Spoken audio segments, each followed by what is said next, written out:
Nzdjpy music.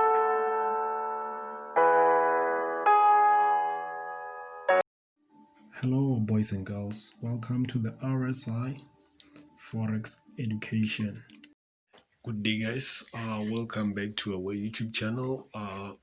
We're very sorry that we couldn't upload the top 4 pairs for the week, but then here we are again for the midweek market review. And for this week, we'll be discussing only 2 valid pairs that we have, which is Gbpchf and Nzdjpy.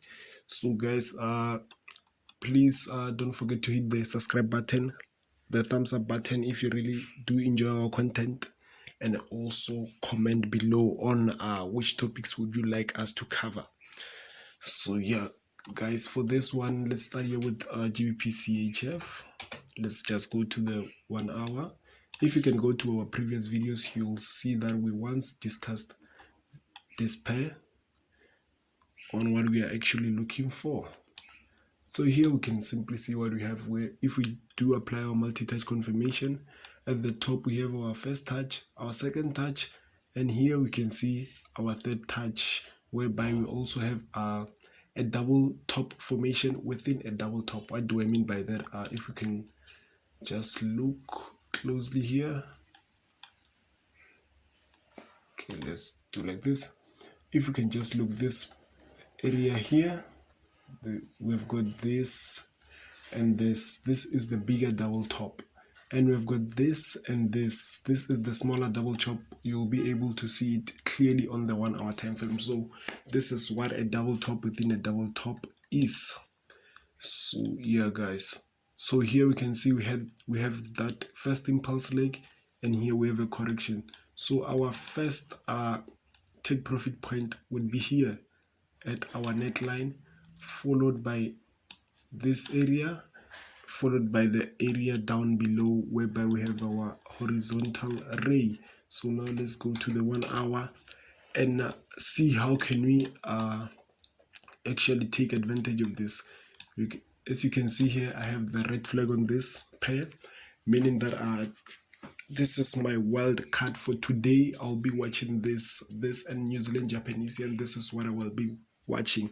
So for this week, we haven't took any trade.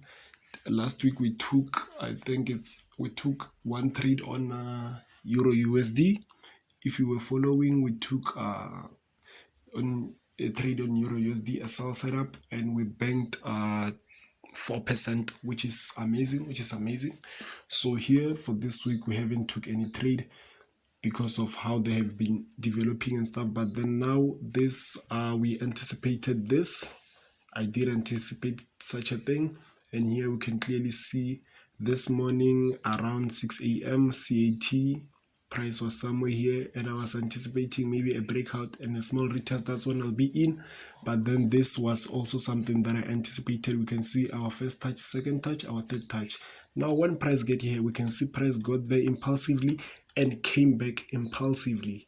So after this first impulse leg, what is it that we wait for? I wait for a 6 to 8 hour correction for entry. Can be something of this nature. If I can just get something of this nature, then that's when I will take my sell. And then if it does go in my favor, the rest will be, I just have to manage my trade accordingly, check how it's moving and so forth. So now let's jump into NZD Japanese yen. So on this one, we're also anticipating a sell setup where I haven't seen any buying opportunity, but then for this one now we have an expanding structure. Let me show you what is it that I will do. What is it that I'm waiting for me to take my sell? If you do remember, the structure is the structure that we had, and we're still anticipating this 90% rule. Price, you can see, came down impulsively, gave this corrective move, but then lately it has been moving in some sort of manner. You can see here coming there, but then I was able to spot this pattern, which is an expanding triangle. So you can see we have our first touch, second touch, first touch, second touch. So with an expanding triangle, what we look for is whichever side that gets a third touch, we go the opposite direction. Okay, so what do I mean by this? We can see at the top we have 2 touches. What do I mean by this is that if price can come to this area in a corrective manner like this, we'll take what the opposite direction, which is to the downside. But then if price from here does what we are anticipating, come here, give something of this nature, what do? We go up with it. So that's what I mean by that. And then for this one, why am I looking for a sell setup? Okay, we'll be able to see clearly this on the 1 hour time frame. There we go. So let's check something. If we do check this point, this is our highest resistance point here, and we can see how price approached this certain area. At first I had price was somewhere here. I had a structure. I had the structure, but then we can see price pushed to the upside. So this is a pattern. This is a pattern. We can see how price approached this. So what is it that I'm waiting for? If we can just get a break and that 6 to 8 hour correction, that's when I will take a sell. But then there is a possibility that price might just keep pushing to the upside in this manner, pushing. Then when price gets somewhere there, that's when we will be able to anticipate a move and take it from there. So guys, this is it from me for the midweek market review. Thank you very much for watching up until the very end.